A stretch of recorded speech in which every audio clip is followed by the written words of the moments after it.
Kalimat ke-11. Bismillahirrahmanirrahim.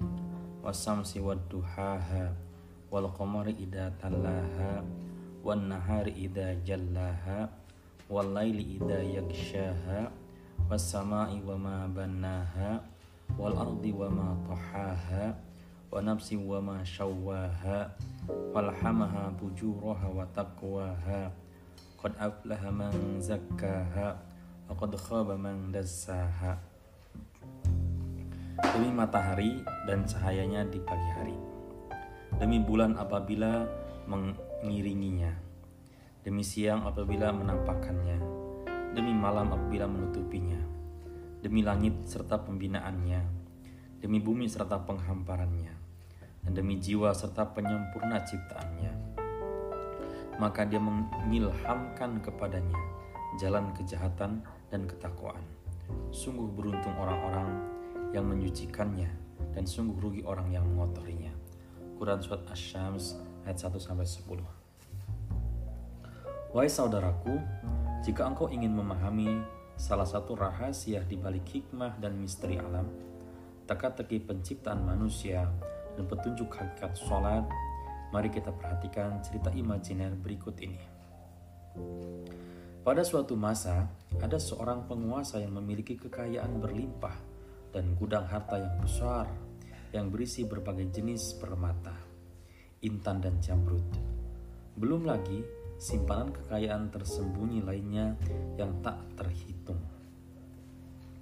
Sang penguasa juga memiliki ilmu yang sangat luas, pengetahuan yang komprehensif, dan wawasan yang utuh tentang berbagai ilmu menakjubkan yang jumlahnya tak terhingga.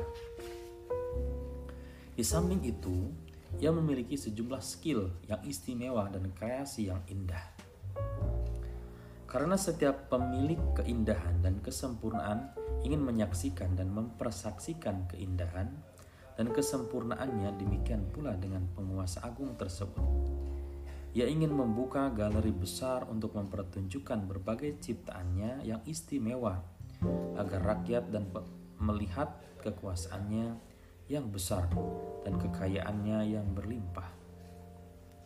Ia juga ingin memperlihatkan berbagai kreasinya yang luar biasa dan pengetahuannya yang menakjubkan kepada mereka, guna menyaksikan keindahan dan kesempurnaan maknawinya dari dua sisi. Pertama, lewat penglihatan sendiri yang cermat dan tajam.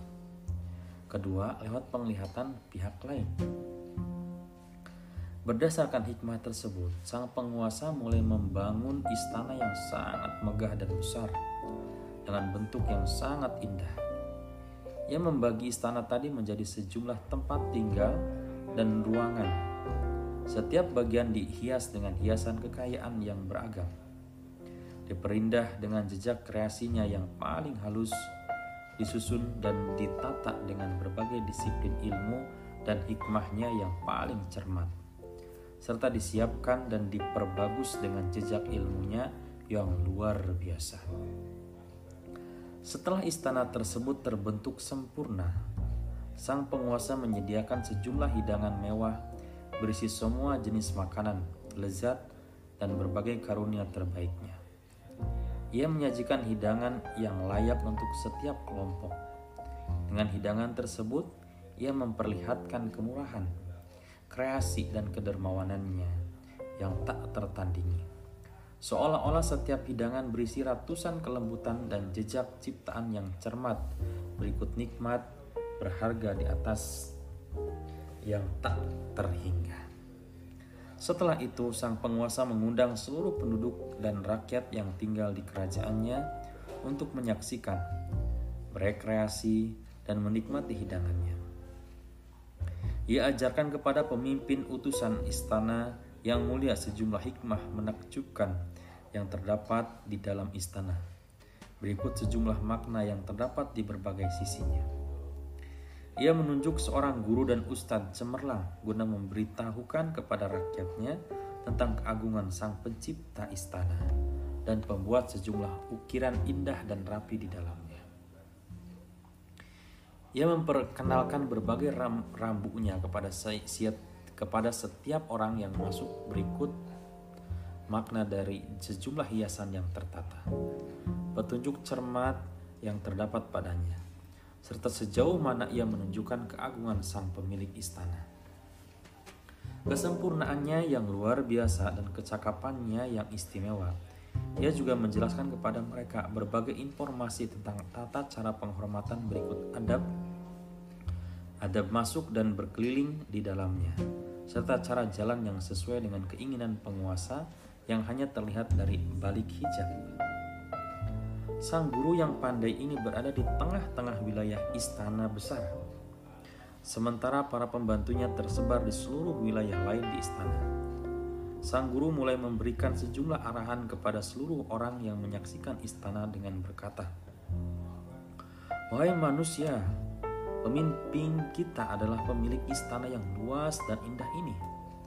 Dengan membangunnya dan memperlihatkan sejumlah fenomena yang kalian saksikan, ia ingin memperkenalkan diri kepada kalian. Karena itu, kenalilah ia dan berusahalah untuk mengetahuinya dengan baik. Dengan berbagai dekorasinya yang indah, ia hendak membuat dirinya dicintai oleh kalian.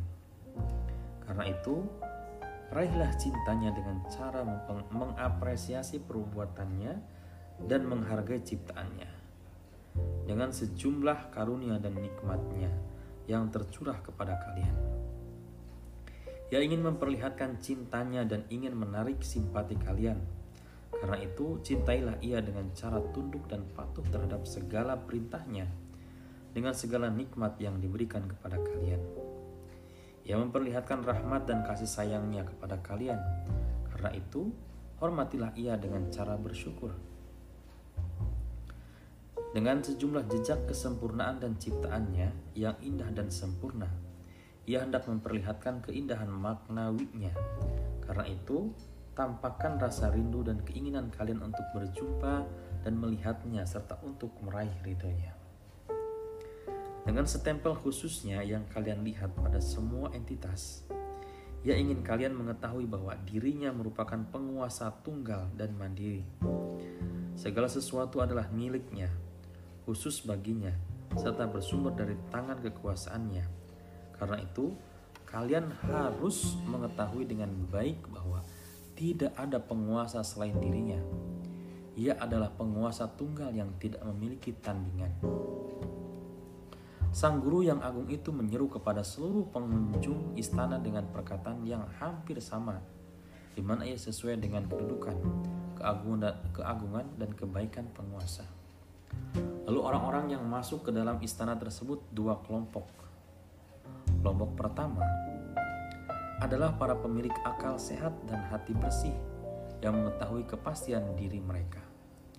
Ketika mereka berkeliling di seluruh penjuru istana dan menyaksikan berbagai keajaiban, mereka berkata, "Pasti ini milik rahasia agung. Di baliknya pasti terdapat tujuan yang mulia." Mereka mengetahui bahwa semua itu bukanlah kesia-siaan dan bukan pula permainan. Karena merasa takjub, mereka pun berkata, "Di mana gerangan penjelasan dari teka-teki istana ini tersimpan? Apa rahasia yang terdapat pada semua yang kita saksikan?" Ketika mereka sedang merenung dan memperbincangkan hal tersebut, tiba-tiba mereka mendengar suara pidato sang guru berikut penjelasannya yang mengagumkan. Dari sana mereka mengetahui kalau ia memiliki kunci seluruh rahasia dan penjelasan dari semua teka-teki yang ada. Maka mereka segera mendatanginya dengan berkata, "Assalamualaikum wahai guru. Istana yang megah ini memang selayaknya memiliki seorang informan yang jujur, cermat dan amanah sepertimu. Kami harap engkau memberitahukan kepada kami apa yang telah diajarkan sang penguasa." Maka sang guru itu pun mengingatkan mereka dengan pidatonya yang telah disebutkan sebelumnya. Mereka mendengarkan dengan penuh perhatian. Mereka menerima ucapannya dengan penuh ridho dan percaya, sehingga mereka mendapatkan kekayaan berharga karena berbuat sesuai dengan apa yang diinginkan penguasa. Sang penguasa senang dengan sikap dan perilaku beradab yang mereka tunjukkan terhadap berbagai perintahnya. Ia mengajak mereka ke istana yang lebih agung dan lebih mulia, yang nyaris tak dapat dilukiskan. Ia memuliakan mereka dengan kebahagiaan abadi, sesuai dengan posisi si pemilik yang dermawan dan pemurah, sesuai dengan keadaan para tamu yang mulia, serta layak bagi mereka yang taat dan tunduk pada perintahnya. Kelompok yang kedua adalah mereka yang akalnya telah rusak dan kalbunya telah mati. Ketika masuk ke dalam istana, diri mereka tertawan oleh nafsu, maka mereka tidak menolak kecuali kepada sejumlah makanan nikmat yang mereka inginkan. Mereka berpaling dari seluruh keindahan yang ada, menutup telinga dari semua petunjuk yang bersumber dari sang guru dan arahan para muridnya. Mereka mengonsumsi makanan dengan sangat rakus seperti binatang. Mereka berada dalam kondisi lalai, tidur dan mabuk kepayang. Akhirnya mereka menjadi hilang kesadaran lantaran terlalu banyak meminum yang dilarang hingga mengganggu tamu yang lain. Mereka tidak lagi menghormati rambu-rambu dan aturan sang penguasa. Karenanya pasukan pemerintah menahan mereka dan menggiring ke penjara guna mendapatkan hukuman sebagai balasan yang sesuai dengan perilaku buruk mereka. Wahai saudara yang ikut menyimak cerita di atas, engkau pasti memahami bahwa sang penguasa tersebut telah membangun istana megah untuk sejumlah tujuan yang telah dijelaskan. Tercapainya tujuan itu bergantung kepada dua hal.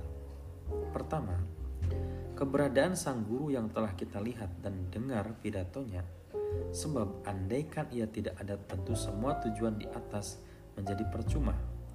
Kondisinya sama seperti sebuah kitab yang tidak diketahui maknanya, tanpa ada yang menjelaskannya.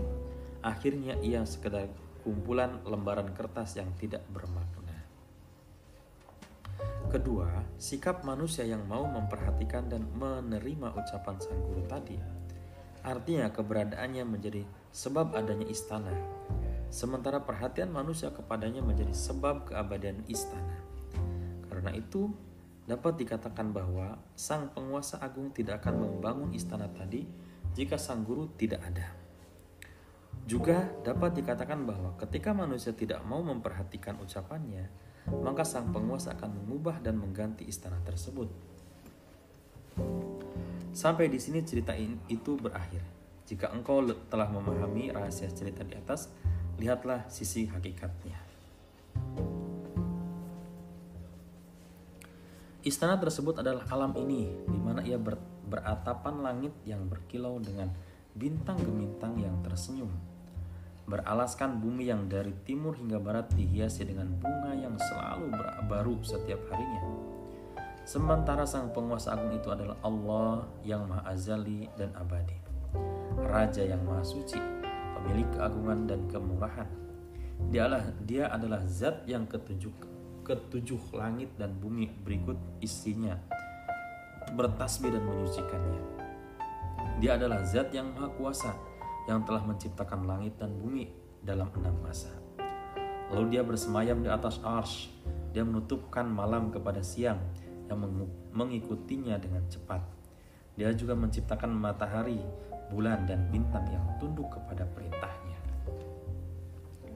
Selanjutnya, ruang-ruang yang terdapat di dalam istana adalah 18.000 alam.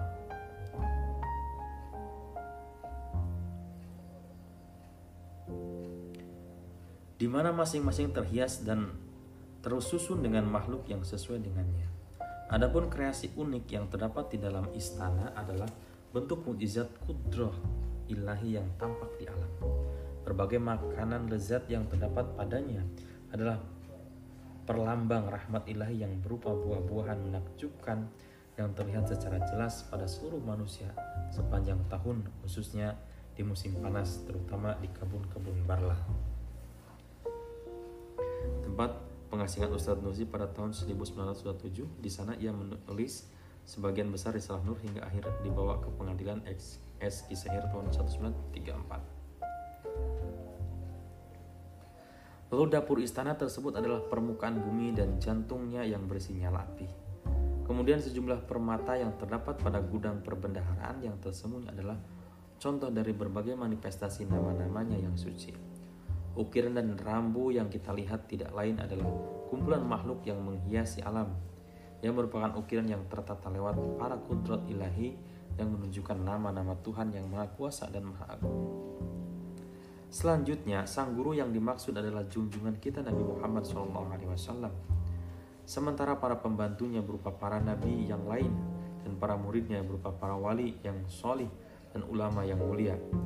Adapun pembantu penguasa itu sendiri mengarah kepada para malaikat yang terdapat di alam ini. Sementara yang diajak kepada jamuan dunia adalah manusia dan jin berikut hewan dan tumbuhan yang melayani manusia. Lalu dua kelompok di atas adalah: pertama, kelompok orang beriman yang menjadi murid Al-Quran, di mana ia menafsirkan ayat-ayat kitab alam semesta. Kedua kelompok orang kafir di mana mereka mengikuti hawa nafsu dan setan yang mereka ketahui dari kehidupan ini hanyalah sisi lahiriahnya. Mereka tuli, bisu, serta sesat dan lebih rendah dari binatang. Kelompok orang-orang yang taat dan bahagia mendengarkan sang guru mulia yang memiliki dua hakikat sebagai seorang hamba sekaligus sebagai seorang rasul. Sebagai hamba ia memperkenalkan dan menyifati Tuhan dengan sejumlah sifat manusia yang sesuai dengannya. Jadi ia berposisi sebagai wakil umat di hadapan ilahi. Sementara sebagai rasul ia menyampaikan hukum-hukum Tuhan kepada seluruh jin dan manusia lewat Al-Quran. Kelompok yang bahagia ini mendengarkan Rasul SAW serta tunduk kepada semua perintah Al-Quran. Lalu mereka melihat diri mereka diberi sejumlah tugas mulia guna naik menuju kedudukan tinggi.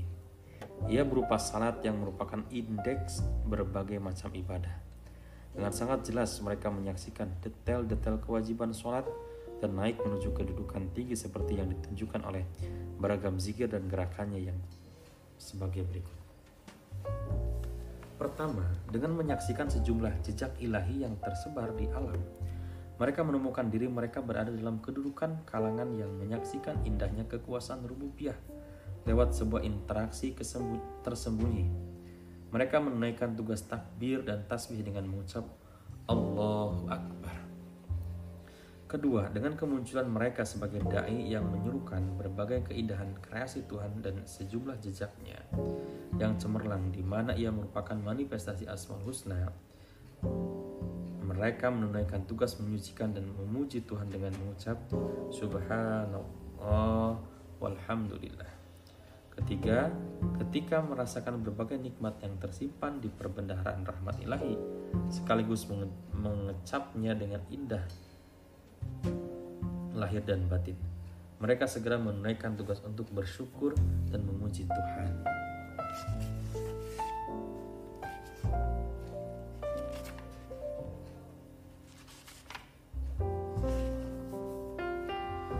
Keempat, dalam posisi yang mengenal dan mengapresiasi esensi perbendaharaan Asmaul Husna secara benar lewat neraca perangkat maknawi yang tertanam dalam diri mereka, mereka mulai melakukan tugas menyucikan dan menyanjungnya. Kelima, dalam posisi menelaah sejumlah risalah Rabbani yang tertulis lewat pena kudrotnya dalam lembaran Qadar, mereka menunaikan tugas mentadaburi, mengagumi dan mengapresiasi. Keenam, dalam posisi menyucikan dengan melihat kepada detail rahasia penciptaan segala sesuatu dan kehalusan keindahannya dalam keapikan kreasinya, mereka memasuki tugas untuk mencintai dan merindukan keindahan Sang Pencipta yang Maha Agung dan Maha Indah. Demikianlah setelah menunaikan berbagai tugas pada sejumlah tingkatan di atas dan setelah menunaikan ibadah yang wajib secara tidak langsung, saat menyaksikan berbagai makhluk, mereka naik menuju tingkatan melihat dan menyaksikan interaksi Sang Pencipta yang Maha Bijak berikut seluruh perbuatannya secara langsung. Pertama-tama, mereka menanggapi perkenalan dari Sang Pencipta yang Maha Agung terhadap makhluk berkesadaran lewat sejumlah mukjizat ciptaannya. Dengan makrifat yang penuh dengan rasa kagum dan takjub, mereka berkata, Subhanaka ma'arafnaka haqqa ma'rifatika ya ma'rufu bimu'jizati jami'i makhlukatik. Maha suci Engkau, kami tidak mengenalmu dengan sempurna, wahai Zat yang maha dikenal, lewat mukjizat seluruh makhluknya. Kemudian mereka merespon pendekatan cinta Tuhan yang maha penyayang lewat buah rahmatnya dengan cinta yang disertai ungkapan Iyyaka na'budu wa iyyaka nasta'in. Hanya kepadamulah kami menyembah dan hanya kepadamulah kami meminta pertolongan. Selanjutnya mereka menyambut rahmat Tuhan, memberi nikmat lewat berbagai karunia-Nya yang baik dan penampakan kasih-Nya atas mereka dengan ungkapan syukur dan pujian. Mereka berkata, Subhanaka wa bihamdi, Maha suci Engkau, kami tidak dapat bersyukur kepadamu dengan sempurna, wahai yang berhak mendapat syukur, lewat lisan hal yang fasih yang diucapkan semua kebaikanmu yang tersebar di alam. Seluruh penjelasan nikmat-Mu yang dipersiapkan di pasar alam dan tersebar di muka bumi mengucapkan pujian dan sanjungan. Semua buah rahmat-Mu yang tertata serta seluruh nutrisi nikmat-Mu yang seimbang memenuhi rasa syukur dengan kesaksiannya atas seluruh kemurahan dan kedermawanan-Mu di hadapan pandangan makhluk. Lalu mereka menanggapi pertunjukan keindahan, keagungan, dan kesempurnaan dalam cermin entitas yang terus berganti di alam semesta dengan mengucap Allahu Akbar. Mereka melakukan ruku dan kondisi tak berdaya dihiasi sikap penghormatan. Mereka langsung bersujud dengan perasaan cinta yang dipenuhi dengan rasa hina dan fana untuk Allah serta disertai rasa kagum dan hormat. Kemudian mereka merespon pertunjukan kekayaan mutlak milik Allah yang tidak pernah habis dan rahmat-Nya yang meliputi segala sesuatu dengan doa dan permintaan yang sungguh-sungguh. Mereka memperlihatkan kefakiran dan kebutuhan mereka dengan berkata, Wa iyyaka nasta'in, hanya kepadamulah kami meminta pertolongan. Setelah itu mereka mengapresiasi pertunjukan kreasi menakjubkan yang dihamparkan Sang Pencipta di hadapan seluruh manusia dengan rasa takjub dan penuh hormat seraya mengucap Masya Allah, Tabarakallah. Betapa indah kreasi tersebut. Mereka menyaksikan dengan rasa kagum seraya berkata, mari menyaksikan berbagai hal yang menakjubkan. Mari menuju kemenangan. Saksikanlah dan bergabunglah ke dalam golongan yang menjadi saksi atasnya. Selanjutnya mereka menjawab deklarasi Sang Penguasa Agung atas kekuasaan rububiyah-Nya di seluruh alam dan penampakan keesaannya kepada semua entitas dengan mengucap Sami'na wa ata'na, kami mendengar dan kami taat. Mereka mendengar, tunduk dan taat. Lalu mereka merespon deklarasi uluhiyah yang ditampakkan Tuhan semesta alam dengan intisari ubudiyah yang terwujud dari kelemahan yang tersimpan dalam ketidakberdayaan mereka dan dari kefakiran yang tertanam dalam rasa butuh mereka. Itulah hakikat sholat. Demikianlah lewat berbagai tugas ubudiyah yang beragam, mereka menunaikan kewajiban sepanjang hayat dan tugas hidup di masjid besar bernama dunia, sehingga mereka mengambil posisi terbaik dan mendapatkan kedudukan yang mengalahkan seluruh makhluk asalnya. Mereka menjadi khalifah yang dapat dipercaya di muka bumi lewat iman dan amanah yang dititipkan pada mereka. Setelah masa ujian selesai, mereka dipanggil oleh Tuhan yang Maha Pemurah menuju kebahagiaan abadi dan nikmat yang kekal sebagai balasan atas iman mereka. Mereka mendapat anugerah masuk ke dalam negeri kedamaian sebagai balasan atas keislaman mereka. Mereka diberi berbagai nikmat tak pernah terlihat oleh mata, tak pernah terdengar oleh telinga, dan tak pernah terlintas dalam benak manusia. Sebab makhluk yang menyaksikan dan merindukan keindahan abadi serta pencinta yang memantulkan kelaksana cermin sudah pasti kekal dan berjalan menuju keabadian. Itulah laksana cermin sudah pasti kekal dan berjalan menuju keabadian. Inilah ganjaran bagi para murid Al-Quran. Ya Allah, masukkan kami ke dalam kelompok mereka.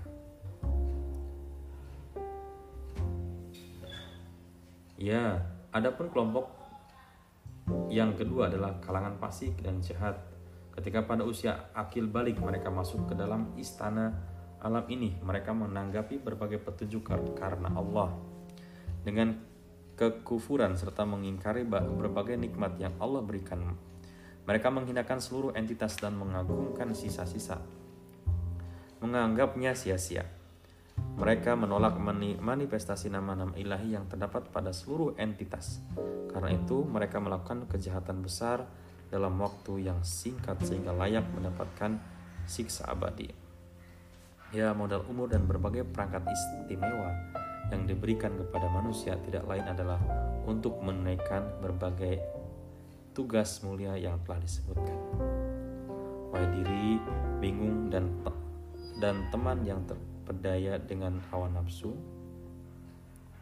apabila kalian mengira bahwa tugas hidup kalian hanya terbatas pada upaya memenuhi tuntutan nafsu amarah dan memeliharanya dengan berbagai perangkat modern guna memuaskan syahwat, perut dan kemaluan, atau kalian mengira bahwa berbagai perangkat maknawi indera sensitif, perangkat penakjubkan serta perasaan halus yang diberikan kepada kalian hanya ditunjukkan untuk memuaskan berbagai kebutuhan rendah dari nafsu yang hina dalam kehidupan fana ini. Hal itu sama sekali tidak benar, namun penciptaan berbagai perangkat indah dan perasaan dalam diri dan fitrah kalian tidak lain dasarnya pada dua pilar. Pertama, agar kalian dapat mensyukuri setiap jenis nikmat yang Allah berikan. Dan kata lain, kalian harus menyadari nikmat tersebut, bersyukur kepada Allah dan menyembahnya. Kedua, agar kalian dapat mengenal berbagai bentuk manifestasi Asmaul Husna yang meliputi seluruh alam sekaligus mengucapkan satu persatu. Artinya kalian harus mempercayai dan mengenali semua namanya secara spiritual.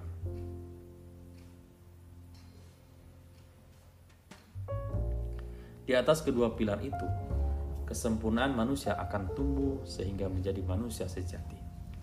Lihatlah contoh berikut agar engkau mengetahui bahwa manusia berbeda dengan binatang. Manusia dilengkapi dengan berbagai perangkat tersebut tidak hanya untuk meraih kehidupan dunia semata. Hal ini dapat dipahami dengan perumpamaan berikut ini.